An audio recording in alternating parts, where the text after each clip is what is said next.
여러분, 우크라이나 사태가 가면 갈수록 더 심각해지는 것 같습니다. 이제는요, 국가 비상사태까지 선포를 할 지경이 됐습니다. 예비군도 총동원령을 내렸고요. 어쨌든 러시아의 침공에 맞서서 지금 결사항전을 하자, 그런 모습까지 지금 보이고 있습니다. 돈바스 지역이라고 이야기하는 도네츠크 어떤 공화국이나 혹은 루간스크 공화국, 여기는 러시아군이 이미 탱커로 진주를 했으니까 이 지역을 제외하고 우크라이나 전역에 지금 국가 비상사태가 선포가 된 겁니다. 아직까지 국가 총동원령으로 나가지는 않았지만 그만큼 우크라이나 사태는요, 일촉즉발이 됐다는 뜻입니다. 지금 이 상태로 가면 러시아는요, 도네츠크나 루간스크 뿐만이 아니에요. 게다가 이게 통제선까지 지금 만들었거든요. 그런데 여기서 끝나는 것이 아니라 크림반도를 통해서도 지금 러시아에 병합했듯이 하나씩 우크라이나를 잠식해 가고 있는 모양새, 지금 그렇게 보입니다. 일단은 말입니다. 이게 전면전보다는 국지전을 선택했다, 이렇게 보이는 겁니다. 국지전을. 다시 말해서 시간을 끌어가면서 우크라이나를 러시아의 어떤 소나기 안에 집어넣겠다, 이런 얘기죠. 당연히 이렇게 되니까 말입니다. 우크라이나도 엄청나게 반발을 하고요. 서방도 마찬가지.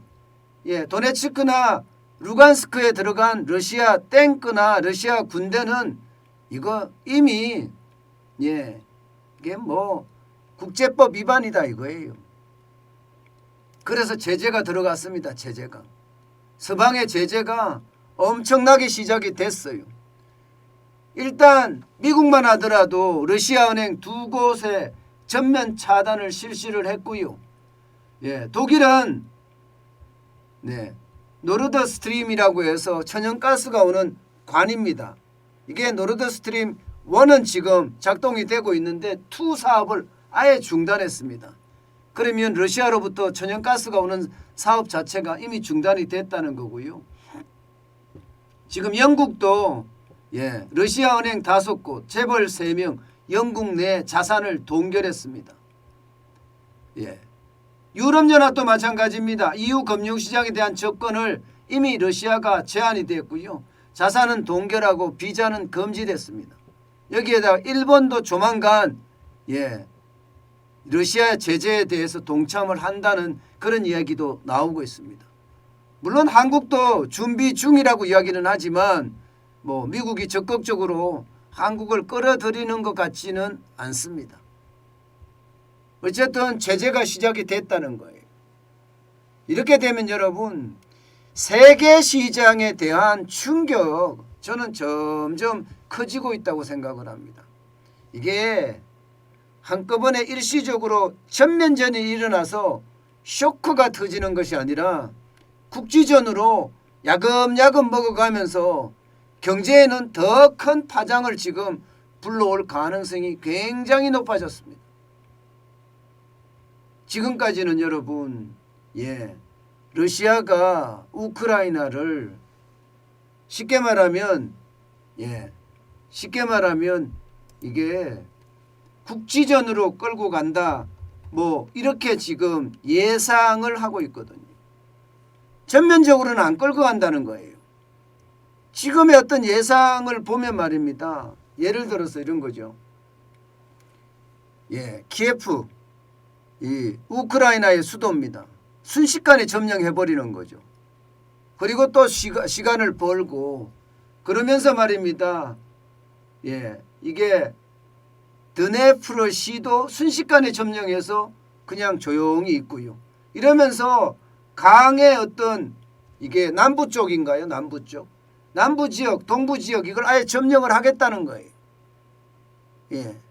뭔가 이게 전면전이 아니라 조금 하나씩 지금 러시아가 우크라이나를 공격한다는 그런 시나리오까지 지금 나오고 있는 상태거든요.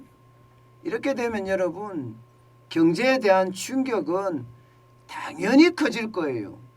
안 그래도 여러분 유가가 장난 아니잖아요. 북해산 브렌트유는 96.84까지 올라갔습니다. 지금 시장에 일시적으로 99불까지도 올라갔었거든요. 이제 100불이 된다는 이야기가 됩니다. 100불이 된다는 이야기. 시간의 문제지 국제유가가 배럴당 100달러 간다는 것은 이제 얼마 남지 않았다는 이야기예요. 서부 텍사스산 중진유도 좀 떨어졌긴 하지만 그래도 올라가는 모양새예요. 전체적으로는 92.35달러나 올라가고 있으니까 말입니다. 결국 말입니다. 국제유가가 올라가면서 이미 지금 우크라이나 사태는 국지전으로 야금야금 단계적으로 점령해 가는데 이미 반응을 하고 있는 겁니다. 미국 시장도 마찬가지입니다. 여러분. 미국 시장도 당장 반응을 하고 있습니다. 당장. 여러분도 보셨죠? 오늘 다우산업지수 1.38% 빠졌습니다. 굉장히 많이 빠졌어요. 장을 시작하자마자 좀 올라가는 듯 러시아 사태가 아니죠. 우크라이나 사태가 조금 진정되는 듯 이렇게 보이기는 했었는데 결국 시장은요. 더 악화되는 모양새로 지금 가고 있습니다. 그래서 464.85가 빠졌고요. 33,131.76을 기록했습니다. 나스닥은 거의 폭락 수준입니다. 폭락. 2.57%나 빠졌습니다. 344.03이 빠졌고요. 13,037.49로 마감했어요. 그만큼 말입니다. 시장에 대한 경고가 지금 엄청 낮다는 이야기예요. 시장에 대한 경고가. 시장은 이미 알고 있다는 이야기잖아요. 시장. 지금 우크라이나 사태가 쉽게 말하면 단기간에 해결되기는 어렵다. 시간은 끌어질 거다. 그러면서 단계적으로 우크라이나를 먹어가는 러시아의 전략은 시장에서 엄청 파장을 일으키고 있다. 이런 얘기가 됩니다. 그럼 우리 시장은 어떨까요? 우리 시장도 당연히 타격은 받을 수밖에 없을 겁니다. 그렇지만 아직 우크라이나도 그렇고 러시아도 그렇고 수입이나 수출 비중이 굉장히 적기 때문에 큰 영향을 받지는 않는다. 이렇게 이야기합니다. 러시아에 대한 수출 비중은 교육 비중은 12 정도 되고요. 퍼센테이지로는 보시는 것처럼 수출은 1.5%고요. 수입은 2.8% 수준입니다. 우크라이나는 64위 수준이고요. 수출 비중은 0.09% 정도밖에 안 되고요. 수입 비중은 0.05%밖에 안 되기 때문에 큰 비중이 없다고 이야기합니다. 그렇지만 여러분 이 수입 비중을 잘 볼 필요가 있습니다. 173억 5,700만 달러입니다. 173억 5,700만 달러가 과연 뭐냐? 원유입니다. 원유예요. 이게 아마 충격을 줄 거라고 예상을 합니다. 여러분 보시다시피 원유가 5,375만 배럴을 지금 수입하고 있고요. 5.6%에 해당됩니다.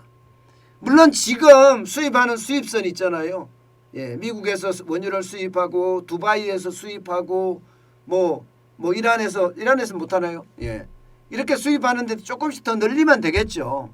늘리면 러시아에 대한 문제는 해결이 되겠지만 문제는 유가가 계속 올라가기 때문에 우리 시장에도 엄청나게 영향을 미친다는 사실입니다. 그만큼 말입니다. 세계 경제에도 영향을 미치고요. 우리 시장에도 원자재 가격이 올라가기 때문에 시장의 영향은 어쩔 수 없습니다. 예, 정부는 우크라이나나 러시아 그 자체로만 보면 큰 문제가 일어나지 않겠지만 이 우크라이나의 사태로 인한 파장, 이 파장을 생각하면 말입니다. 결국 말입니다.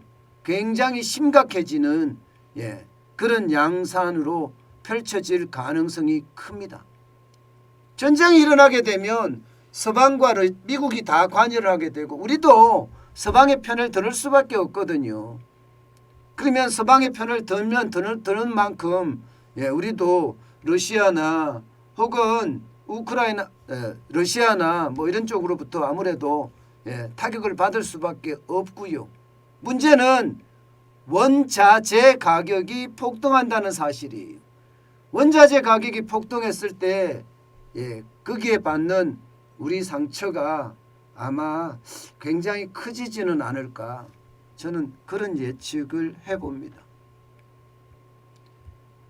정은보 금융감독원장이 취임사에서 퍼펙트 스톰이 다가오고 있다 이 말이 말입니다.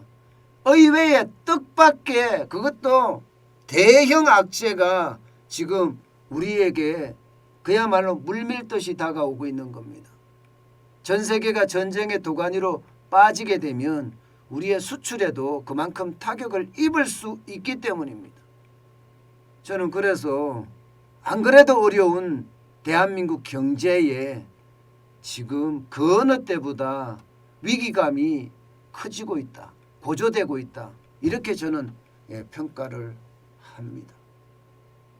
참 이것을 보면요, 지금은 정신을 똑바로 차리지 않으면요 그야말로 내 재산이 날아갈 수도 있다는 것 반드시 저는 생각해야 된다고 봅니다.